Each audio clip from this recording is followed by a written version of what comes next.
All right, I'm back with part 2 of my tarot collection video. I also took a deep sip of my tea because I was getting a sore throat. So this is the Epic Tarot. I made this box for it so it doesn't come with it. I also edged it in a dark gray. And I haven't really used it that much. It was on my maybe trading list as well. It still is a bit on my maybe trading list. Because I simply didn't grab for it. But there are some interesting changes that the creator did with this deck. So I might simply have to explore that a bit further. It really is like reading a book. It's more like a storyteller than just a tarot deck. So it's quite interesting in that regards. And I actually like the artwork. So I don't even know who's it by. Actually, sorry, can't tell you. Oh, I'm bad. I should have done some research, right? But yeah, really like this one. Giving it another chance. We'll see. Now there's another deck that I actually haven't really worked with. But definitely this is on my it's gonna stay list because I know that I loved it when I first saw the images. I simply, again, 2017 was a weird deck in regards of tarot, weird year in regards of tarot for me. So I simply didn't feel the need to use tarot that much and to kind of work with different decks. But this is the Heart and Hands Tarot.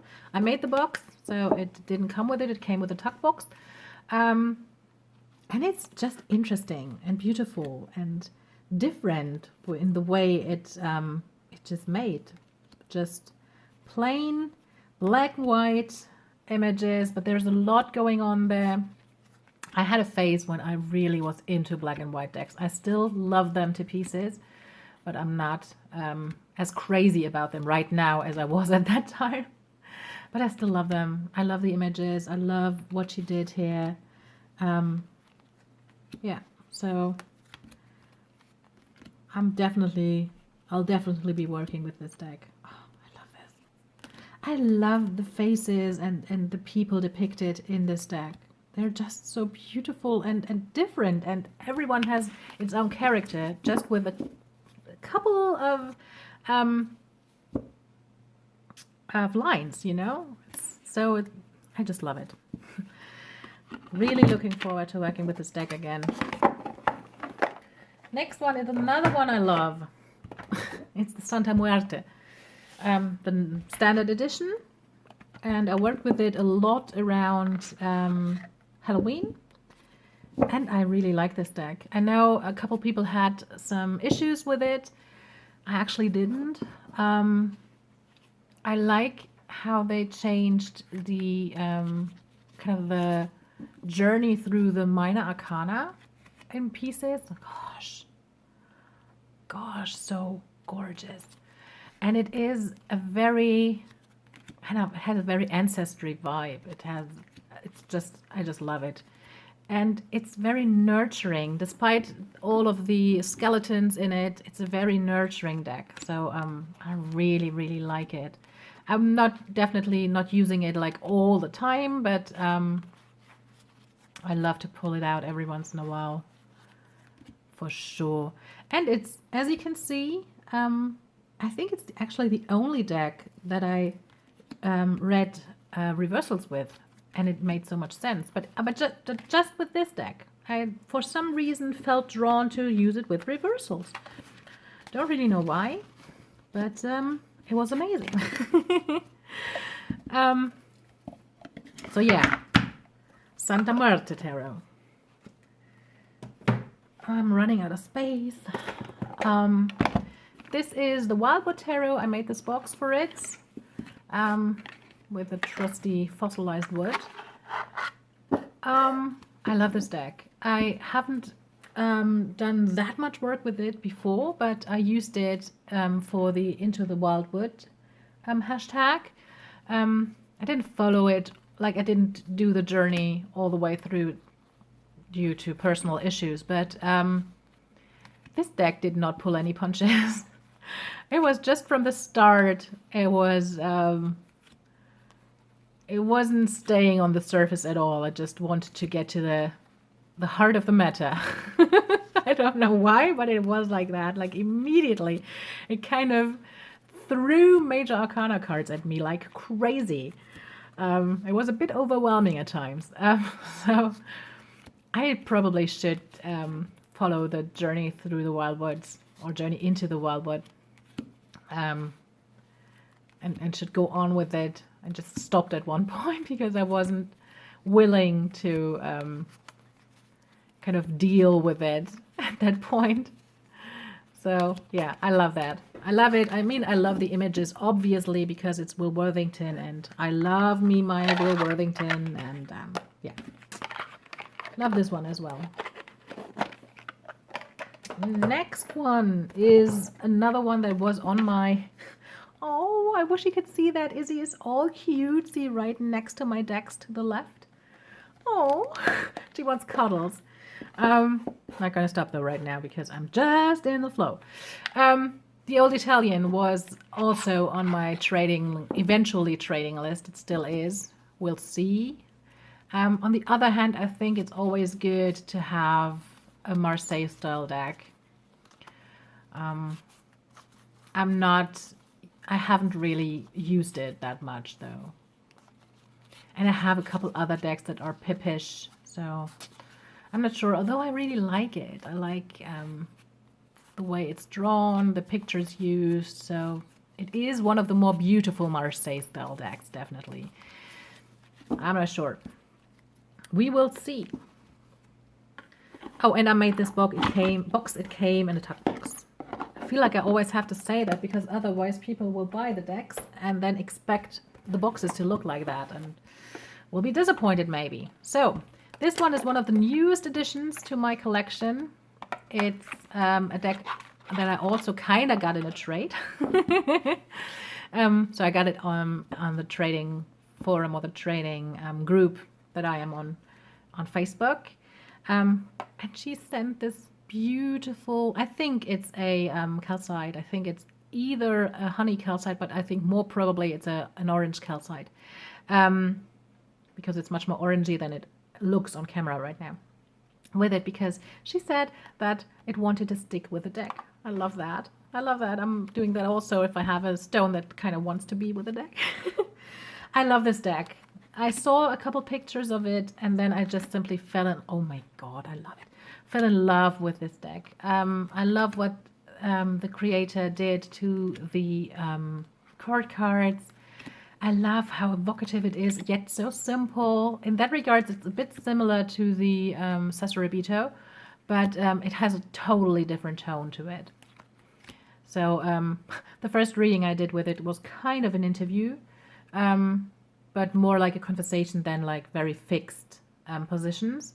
And I think I drew about 7 cards or so, and from those 7 cards there were, I think, 6 sword cards, so it's very airy.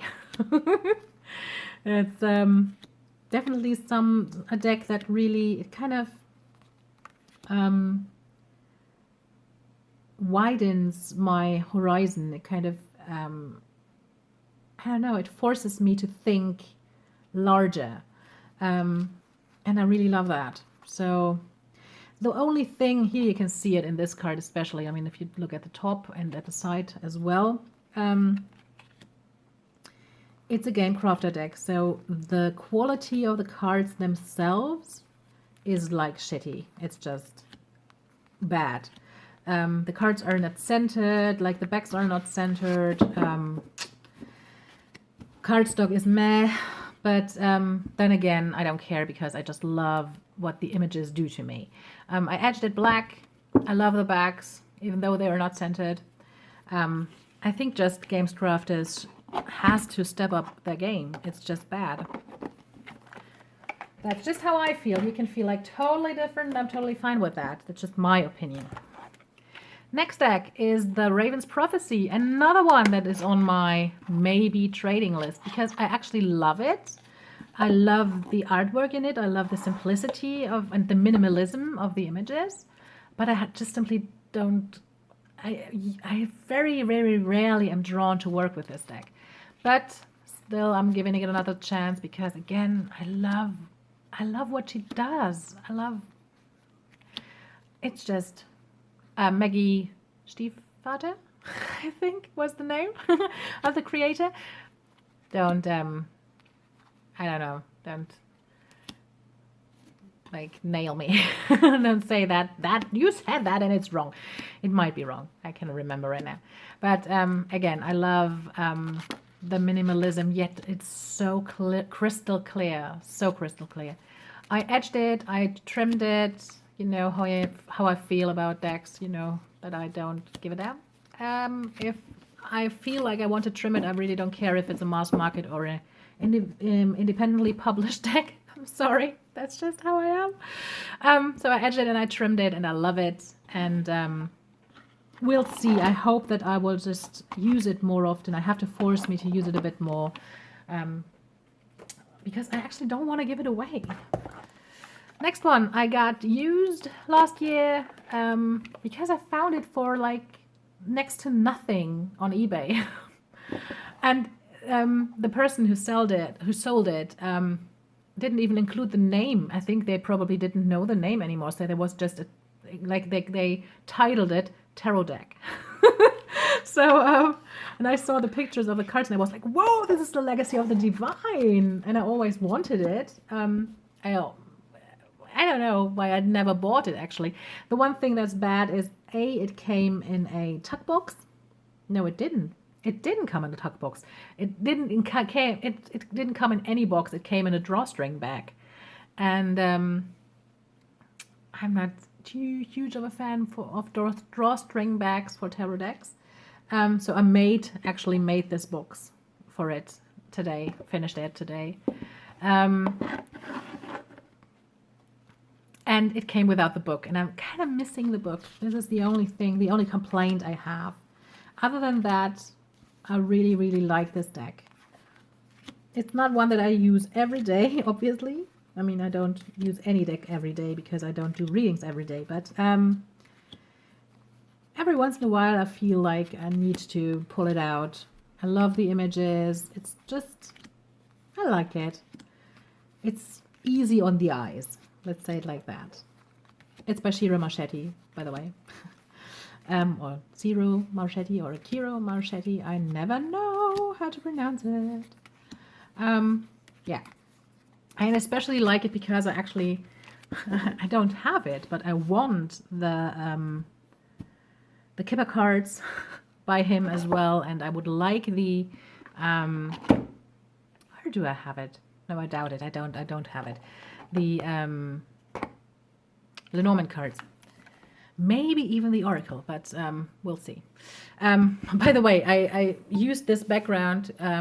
This is like a grand tableau, actually, but simply because I wanted something lighter as a background, but not my plain white table. This is another box I made for the Golden Tarot of Klimt. I just love this deck. This is one of my favorites. I just love it. I edged it, as you can see, didn't trim it.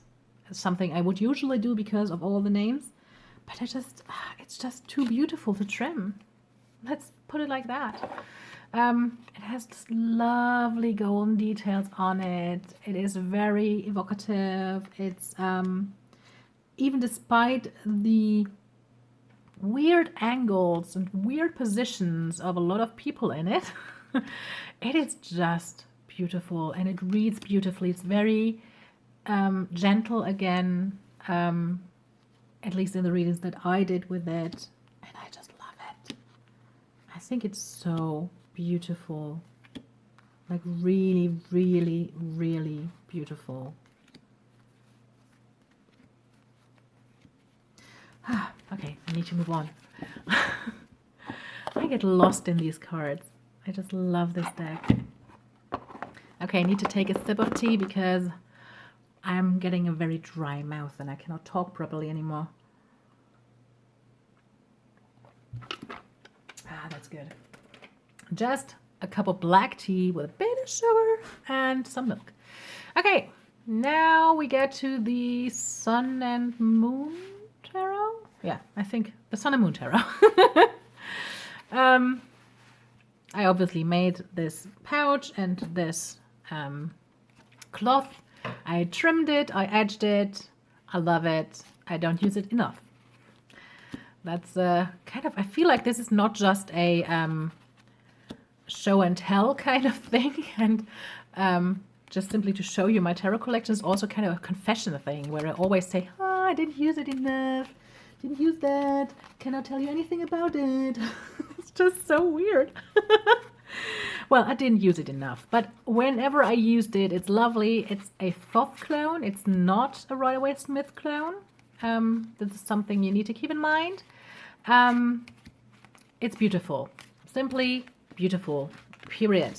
I'm not going to pack it away like fully again because this will take some time. So just wrap it slightly and put it to the side. I'll take care of it later. This one is the Shadowscape Tarot. I love this one. I truly, honestly love it. It's one of my first tarot decks. It's just stunning. I trimmed this one fully, like just the pictures, and I edged it in a silver.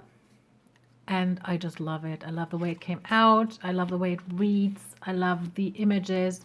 I actually, of this deck, I have kind of a backup, but not really a backup. But I got the, I think it's the Czech version of it. That's just a tiny bit larger and it has gilded edges. So I am kind of tempted to trim this one as well, because then it will still be a bit larger than this one. But I don't see golden edges on the Shadowscape. It's a deck that kind of goes with silver in my mind. Much better than with gold. But that's just me. For now, it's still in its box, and I'm not including it in this collection video because, well, it's the same deck as this one that I'm showing you right now. I love this deck, period. It's just, it's just beautiful. And it reads like a dream, and I never had any issues with the images being that small. I know this is a huge thing for a lot of people. I never had any complaints with that. I don't know. I just love it. And here's another one of my favorites. Whoops. That wasn't intended. Like intentional. So, another one of my favorites. Woohoo! This is the Druidcraft. Oh my god, do I love this deck. It is just gorgeous. I trimmed it completely. Sometimes I regret trimming it completely because whenever I see images of people who trimmed like just the outer border, because there were a couple borders around this deck, and or maybe those who left like the upper and the bottom border, I also love that a lot. So maybe I will have to buy it again and do it like that. I don't know. And I edged it in a brown, like to match the backs of the cards. This deck is a workhorse. For a lot of people, it would be a workhorse. For me, if I would read professionally, it just is spot on. It's one of my base decks. It's a deck that always feels like home to me. Gosh, I love this Queen of Swords. It's just such an easy read. It's so easy to read. It's always like very matter-of-factly, very bold. It's really like kind of like not materialistic, but it's very earthy. So it's very much about like the how to explain that? The outcome of things like in the materialistic world. So I really love that as well. It's just, I love this. I love this deck. And it's with Worthington again, so I just love it. Period. Let's put this to the side carefully. Okay, completely opposite of the Druidcraft. This is a deck that couldn't be any less earthy. This is the Line Strider Tarot, the first edition. So it's not the mass-produced, but the independently published version of it. I love this High Priestess. I love the blank space. I love the white space in the cards. I love Ciolo Thompson's art. I had to add a couple pupils in this deck though, because the hollow eyes creeped me out. And I had to add a couple, like in a couple cards I added just this tiny hint of color, like for example with the fox. I don't know if you can actually see it, but I added a hint of reddish color to it because it was all white and it was too much white for my liking. Well, I love this deck. It reads very easily. It's very beautiful. It's just easy on the eye. It's not really, it's just nice to look at and nice to work with. It's, yeah. I love it. Gorgeous. Not on my trading list. Okay, next one. A hard hitter that I actually have in a drawstring bag, even though I just a minute ago said that I don't like drawstring bags for tarot decks. But this one just, I don't know, maybe because of the this pattern, I don't know, it just feels like the right thing for the Mary L, which I again trimmed fully to the picture only. I edged it black. I made very, very, very small corners around it. I love this deck. It's a deep hitter. It's a dive deeper deck. It's beautiful. I love this sun card. I love the matching moon card as well. I think I might have to write down the names of the cards at one point, but I'm not feeling like I need to do this right now, so I haven't. I haven't used it in a bit again, but that's not because I don't like this deck, and that's not because it's not a great read or anything. It's just because I didn't use a lot of decks in 2017, so that's the only reason. Other than that, I really love it. So, next one. I'm running out of space to put the decks. This is like really bad. Okay, this is another little pouch I made. I actually did not make the silk cloth. I got it from my mom at one point, and this is the Llewellyn Tarot. Fully, ooh, what happened here? There's some dirt on this pouch. I probably took it outside at one point and forgot to clean it up. Whoopsie. Okay, so this is the Llewellyn Tarot. Fully trimmed. I love it. It's, I think, Anna Marie Ferguson's art. It's just beautiful. Just beautiful. An easy read. God, I love this universe. Like the World card. Sometimes I think it's a bit disappointing that the major arcana cards are so much more developed. It looks like she invested a lot more time in the major arcana cards than the minors, as you can tell here. But then again, the minors are so cohesive, like they're so similar, like they simply stay like the same art throughout. That it's okay again. So it's just every once in a while this kind of thought hits me. But then again, I love it. I would have loved the whole deck like this as well, but I also would have loved the whole deck like this. So actually, I don't really care, but I just every once in a while, this kind of thought hits me, and I think, how would it have been if it would have been more. More cohesive, more just one art style. But then again, I just love this deck, period.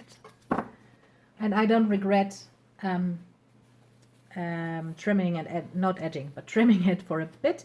I know that Kelly at one point bought another version of it that she did not trim because she missed the borders. Yeah, this is something that can happen every once in a while. It did not for me.